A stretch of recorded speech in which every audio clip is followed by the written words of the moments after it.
The massive crystal towers of Centauri Prime sparkled under the light of twin suns as ships from across the galaxy gathered for the annual military review. Admiral Kim Dae-ho stood quietly on the bridge of his flagship, watching through the viewport. As enormous alien vessels moved into formation around the planet, his fleet looked tiny next to the others. 12 human ships, patched together from salvaged parts and held together by determination and welding. The paint was faded on most of them, and several still showed scorch marks from their last mission.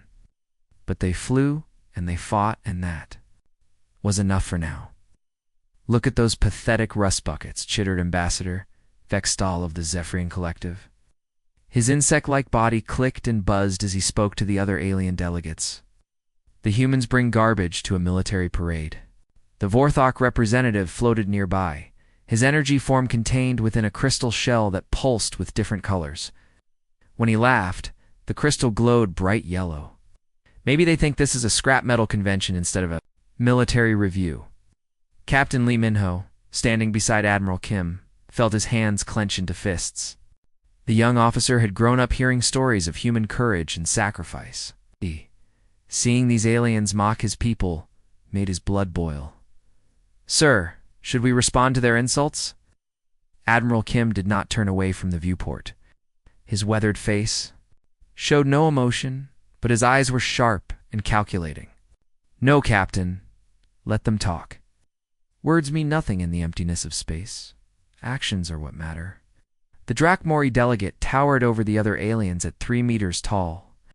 His thick scales shifted from green to red as his emotions changed. And right now, they were definitely red with amusement.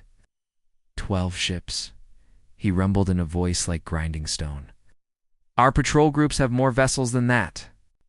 What could such a small force possibly contribute to galactic defense?" Other alien representatives began to gather around, drawn by the mockery like scavengers to a fresh kill. The Therian ambassador, whose people prided themselves on their advanced technology, pointed at the human fleet with one of his forearms. Those ships appeared to be held together with metal patches and hope. How did they even survive the journey here? "Perhaps they were towed," suggested the Kalari delegate, her blue skin rippling with what passed for laughter among her species. "I see no evidence of proper military engineering." The great assembly hall of Centauri Prime filled with the sounds of alien amusement. Clicks, chirps, rumbles, and harmonics that meant laughter to dozens of different species. All directed at the small human fleet floating quietly in space. Admiral Kim watched it all through his ship's sensors, seeing the way the other fleets positioned themselves. The Vorthok energy ships moved in perfect geometric formations, their weapons charged and ready to demonstrate their power.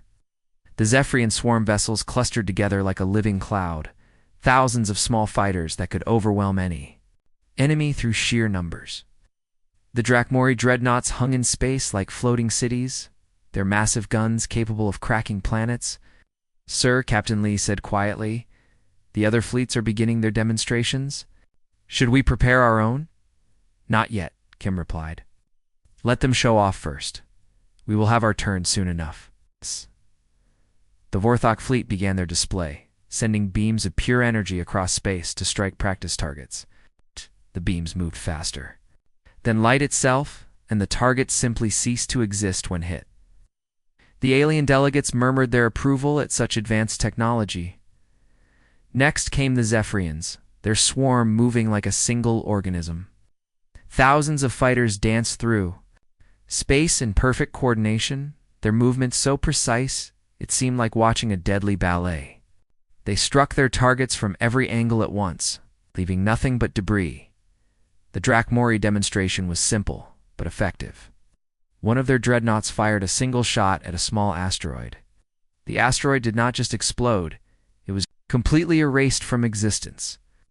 Leaving only empty space where it had been, Council Chairman Mordic called for order as the demonstrations ended. The ancient being's voice carried clearly through the translation systems. "The humans have petitioned for full military membership in the Galactic Alliance. After careful review of their CAPABILITIES, we have decided to grant them observer status." The hall erupted in more alien laughter. Observer status was what they gave to species that were too primitive to contribute anything meaningful to galactic defense. The human fleet will be assigned to Outer Rim patrol duties, Chairman Mordick continued. They will observe and learn from the superior forces of the Alliance. Perhaps in time, they will develop the technology and skills necessary for true membership. Admiral Kim finally spoke, his voice calm and steady. We accept the assignment, Chairman. The Outer Rim will be well protected. The aliens laughed even harder at this. What threats could exist in the empty Outer Rim that would require protection? It was clearly just busy work to keep the humans out of the way while the real military forces handled important matters. As the gathering began to break up, the alien delegates continued their mockery. They had seen the human demonstration, if it could even be called that. Human ships had fired simple projectile weapons at their practice targets. No energy beams, no advanced technology, just chunks of metal thrown through space. It was primitive beyond belief. But Admiral Kim was smiling as he watched the other fleets depart. His 12 ships might look like scrap metal to these aliens, but they had something the others lacked.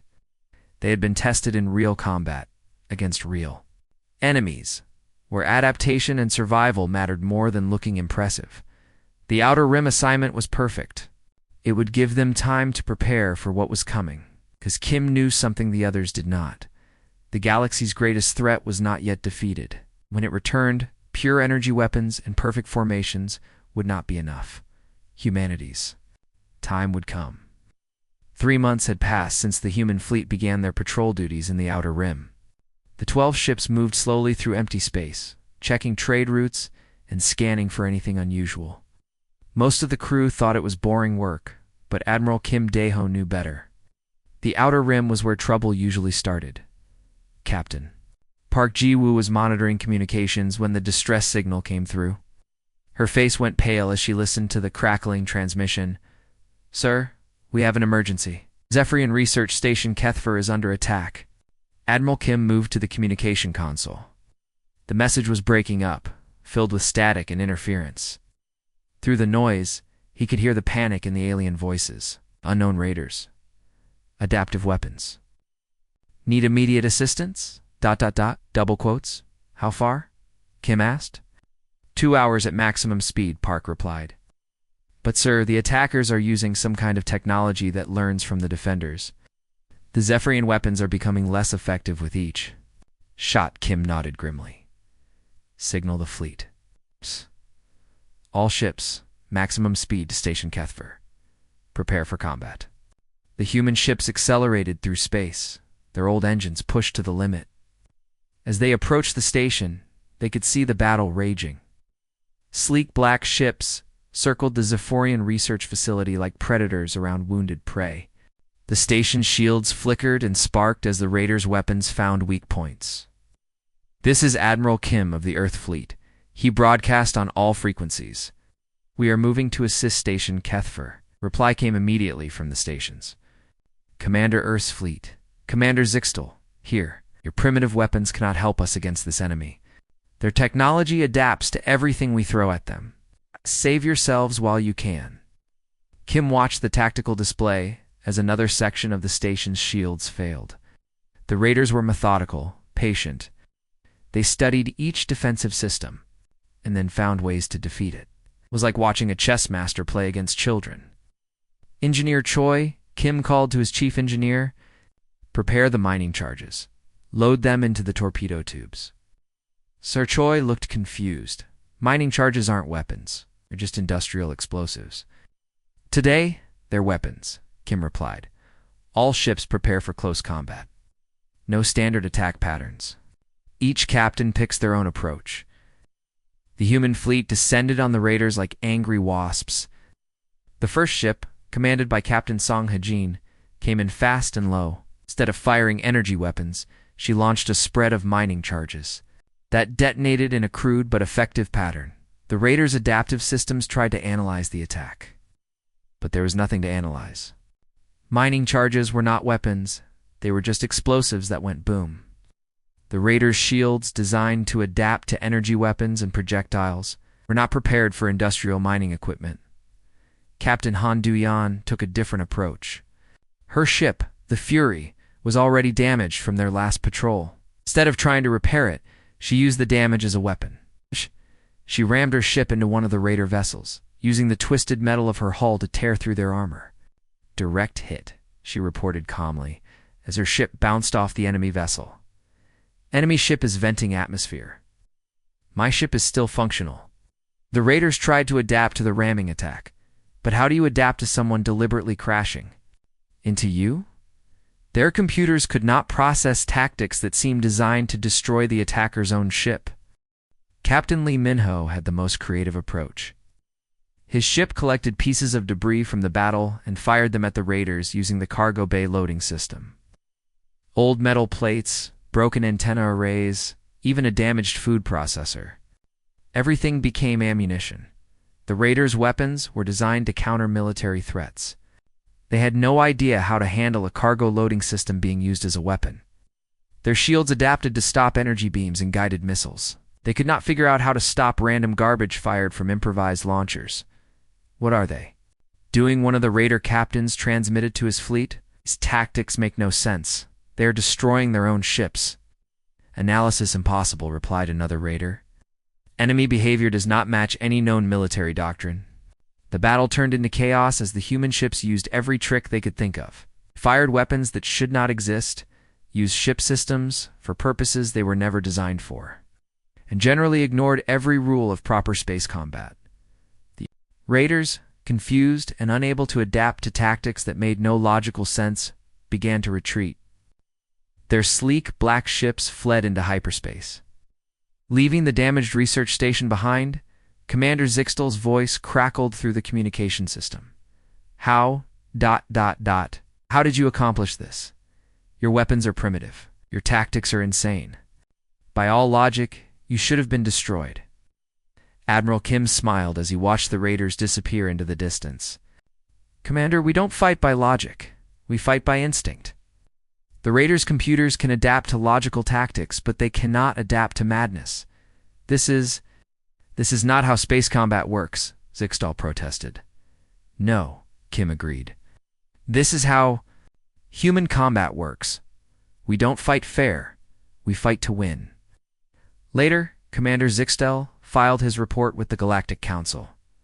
Human tactics are dangerously unpredictable, he wrote.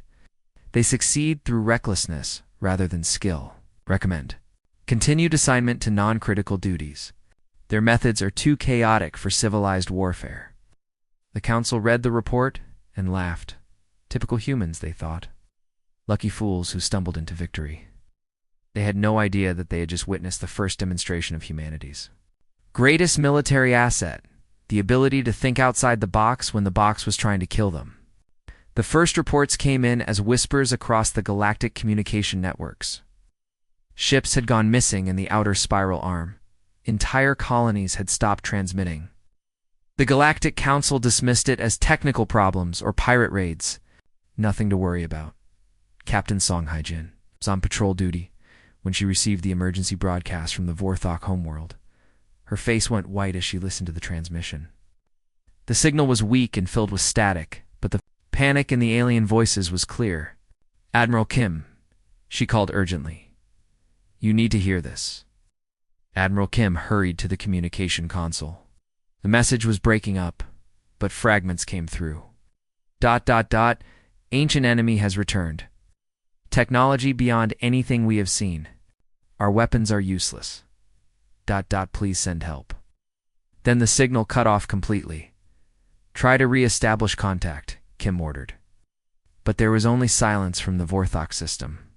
The advanced civilization that had mocked humanity's primitive weapons had gone completely quiet within hours. More distress calls flooded in. The Zephyrian core worlds were under attack. The massive Drakmori fleet was requesting immediate assistance, one by one. The galaxy's most powerful civilizations were calling for help. Engineer Choi pulled up the tactical display, showing the pattern of attacks. Sir, look at this. The attacks are systematic. Someone is targeting the strongest military. Forces first. Kim studied the display. Black markers showed where civilizations had gone dark. The pattern was clear. Whatever was attacking knew exactly which worlds to hit for maximum damage. "The Devourers," Kim said quietly. "They've returned." The bridge crew looked at him with confusion. The Devourers were ancient history, a threat from thousands of years ago. Every child in the galaxy learned about them in school, but they were supposed to be extinct, sir? Captain Park Ji-woo asked. "The Devourers are just a legend." Kim shook his head. "No, Captain. They were real. Machine intelligence that consumed entire civilizations. They were driven into dark space, not destroyed, and now they're back."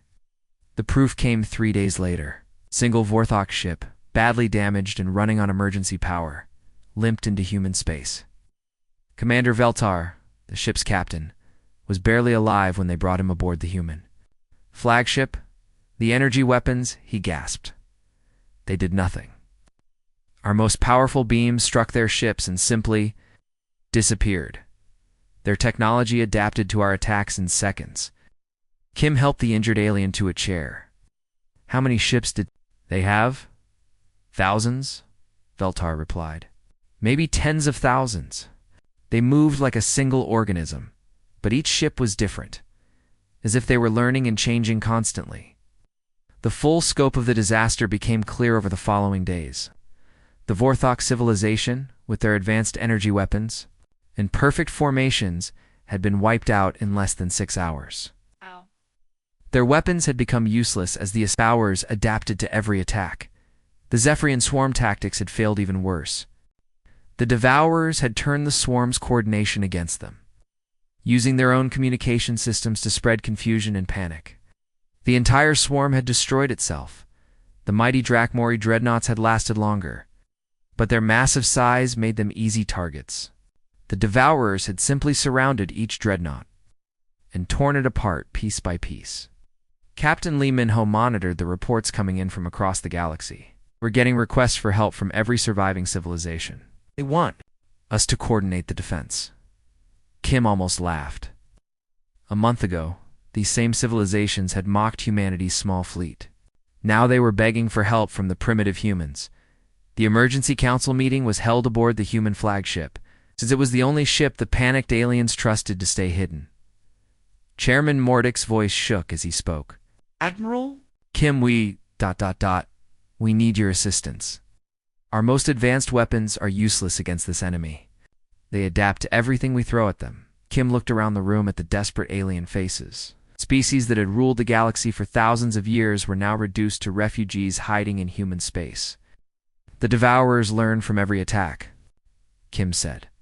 "They study your weapons, your tactics, your formations. Then they adapt and counter them. That's why your energy weapons stopped working. That's why your swarm tactics failed." "But what can we do?" asked the Thurian ambassador. "If they can adapt to our most advanced technology, how can we fight them?" Kim smiled grimly. "You can't fight them, but we can." The aliens looked confused. "Your weapons are less advanced than ours," protested the Kalari delegate. "If our energy beams are useless, how can your projectile weapons succeed?" Because Kim explained, the Devourers adapt to logical, predictable tactics. They expect military precision and advanced technology. They don't expect chaos.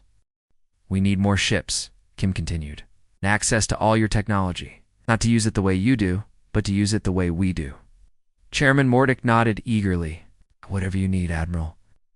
Resources, technology, manufacturing capabilities. It's all yours." Kim's expression grew serious. "Good, because we're going to show the galaxy what humans do when we stop playing by the rules." The meeting broke up with the aliens scrambling to provide everything the humans requested. They still didn't understand what Kim meant, but they were desperate enough to try anything. As the alien delegates left, Captain Park approached Kim. "Sir, do you really think we can stop them?" Kim looked out at the stars, where somewhere in the darkness, the Devourers were preparing their next attack. The Devourers expect logical opponents who follow military doctrine. They've never faced an enemy that thrives on chaos and improvisation. He turned to face his crew. "Signal Earth. Tell them to prepare every shipyard. We're going to build a fleet that breaks every rule of space combat. The real war was about to begin. 6 months had passed since the emergency council meeting. The galaxy held its breath as humanity worked in secret, using every resource the desperate civilizations could provide. No one knew what the humans were, building in their hidden shipyards, but everyone prayed it would be enough. Captain Yoon Sejin stood on the bridge of the Retribution, watching through the viewport as the human fleet prepared to emerge from the asteroid belt where they had been hiding. She had never seen anything like it in her life. 50,000 ships stretched across space like a metal constellation. Each vessel was unique, a blend of human engineering and alien technology that should not have been possible. Ships looked wrong to trained military eyes, too many angles, too many weapons, too many systems that seemed to serve no logical purpose. "Sir," she reported to Admiral Kim, who was now commanding from the massive carrier Vengeance. "All ships report ready. The Devourers are approaching Galactic Command." Kim nodded grimly. The Devourers had been methodically destroying every major civilization. Now they were coming for the last stronghold, the administrative center of the galaxy itself. If it fell, organized resistance would be impossible. "Signal all ships," Kim ordered. "Implement Protocol Chaos. No predetermined attack patterns. Every captain has full authority to engage as they see fit." Lieutenant Commander Lee Soyoung, monitoring the enemy fleet, looked up from her station. "The Devourers are scanning us. Their adaptive systems are trying to analyze our formations." Kim smiled coldly. "Let them try. All ships, begin randomization protocols." Across the human fleet, captains began implementing the strangest military orders in galactic history. Instead of forming neat battle lines, the ships scattered in seemingly random patterns. Instead of coordinating their movements, each vessel began moving independently. The Devourers, approaching in their usual precise formation, expected to face the standard tactics they had defeated dozens of times before. Their adaptive systems began analyzing the human fleet. Looking for patterns to exploit, they found nothing. Captain Han Du-Yan, on the destroyer Fury, watched as her ship's weapon systems came online. The gun turrets were a nightmare. Combination of Vorthok energy manipulation, Zephyrian swarm coordination, and human engineering. They should not have worked at all. "Weapons ready," reported her gunner, Sergeant Kim Tae-woo. "Sir, these guns are insane. They fire 3 different types of ammunition simultaneously, and the targeting system changes its parameters every few seconds." "Perfect," Du-Yan replied. "Fire at will." The first human salvo struck the Devourer fleet like a hammer made of chaos. Energy beams that changed frequency mid-flight, projectiles that split into smaller projectiles, and weapons that seemed to ignore physics entirely. The Devourer's adaptive shields tried to adjust, but every shot was different from the last. Captain Park Yoon-ha, commanding the cruiser Phoenix, had perhaps the most unusual weapon of all. Her ship was equipped with a device that fired pieces of itself at the enemy.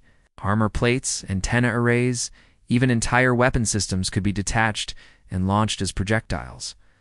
"Direct hit on enemy cruiser," she reported calmly as her port. Weapons array tore free from her ship's hull. Detached weapon array is continuing to function as an independent attack unit. The weapon array, now floating free in space, continued firing at the Devourers on its own. Its simple artificial intelligence had been programmed with one instruction: shoot anything that wasn't human. Engineer Jang Selki, monitoring the battle from the Vengeance, watched in amazement as the human fleet turned the principles of warfare upside down. "Sir, the jury-rigged systems are working beyond all expectations. The Devourers can't adapt to tactics that change every few seconds." Across the battlefield, human ships were doing things that violated every principle of military doctrine. They fired weapons that were designed to miss, then used the misses as diversions for secondary attacks.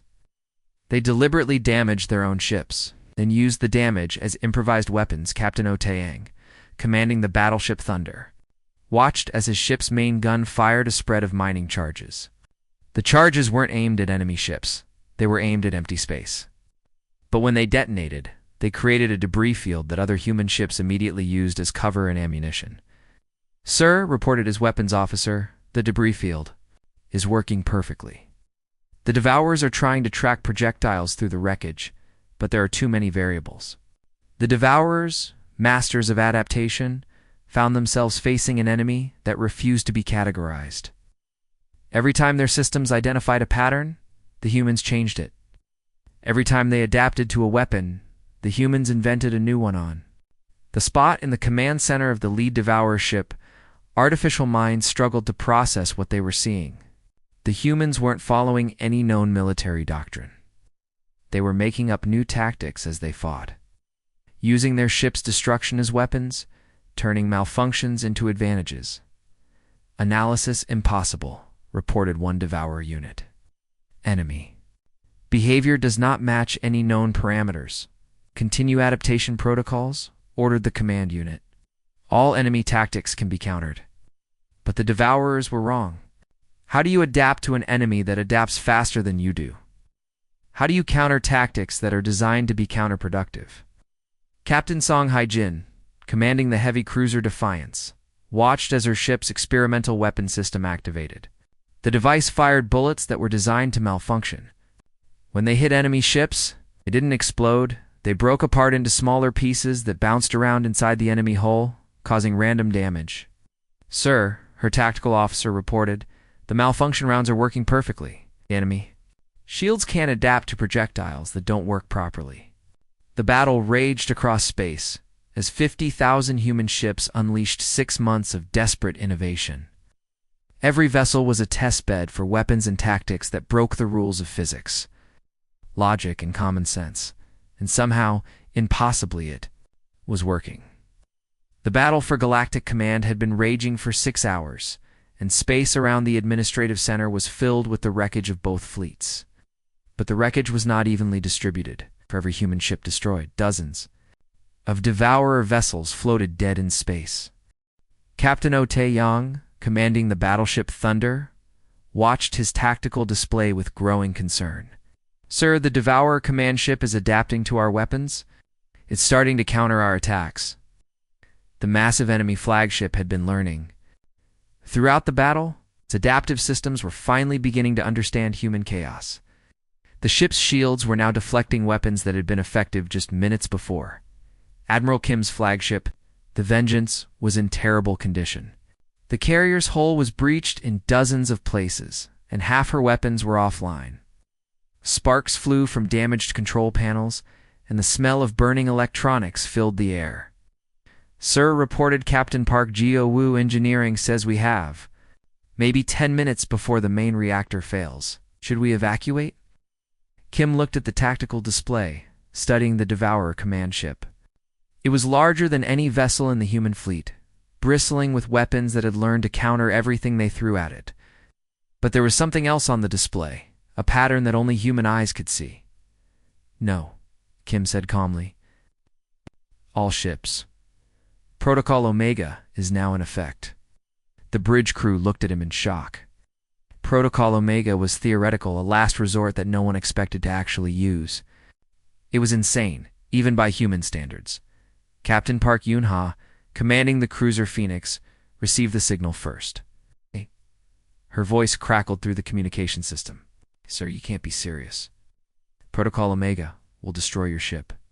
"I can, and I will," Kim replied. "Tell Earth we kept our promise." Lieutenant Commander Yoon Soo-jin, on the bridge of the Retribution, understood immediately what Kim planned to do. All ships prepare to support the Admiral's final maneuver. Clear the approach vector. The human fleet began to move, creating a corridor of space between the Vengeance and the Devourer command ship. The alien observers watching from their hidden positions expected to see a noble but futile sacrifice. They were wrong.